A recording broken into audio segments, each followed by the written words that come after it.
അസ്സലാമലൈക്കും. ഇന്നത്തെ വിഷയം അപകടത്തെ തൊട്ട് കാവലാവുന്ന ഒരു ചെറിയൊരു ദിക്റാണ് ഞാൻ ഈ പറയുന്നത്. അപ്പം നമുക്ക് അപകടങ്ങൾ ഏത് സമയത്ത് വരുന്നോ എപ്പം സംഭവിക്കുമെന്നോ യാതൊരു നിശ്ചയമില്ല. നമ്മൾ യാത്ര ചെയ്യുമ്പോഴാണോ, നമ്മൾ വേറെ എന്തെങ്കിലും വർക്ക് ചെയ്തുകൊണ്ടിരിക്കുമ്പോഴാണോ, നമ്മൾ കിടന്ന് ഉറങ്ങുമ്പോഴാണോ നമുക്കൊരു അപകടം വരാനുള്ളതെന്ന് നമുക്കറിയില്ല. എന്നാൽ അത്തരത്തിലുള്ള പെട്ടെന്നുള്ള ഒരു അപകടം, നമ്മൾ ഉറങ്ങിക്കഴിഞ്ഞ് ചിലപ്പോൾ നമുക്ക് അറ്റാക്ക് പോലെയുള്ള രോഗങ്ങളൊക്കെ വരാൻ സാധ്യതയുണ്ട് അല്ലേ.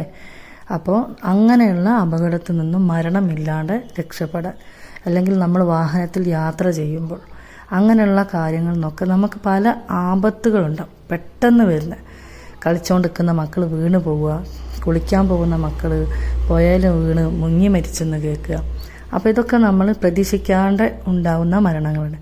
അപ്പോൾ അത്തരത്തിലുള്ള അപകടങ്ങൾക്ക് കാവലാവുന്ന ചെറിയൊരു ദിക്റാണ് ഞാനിവിടെ കൊടുത്തിട്ടുള്ളത്.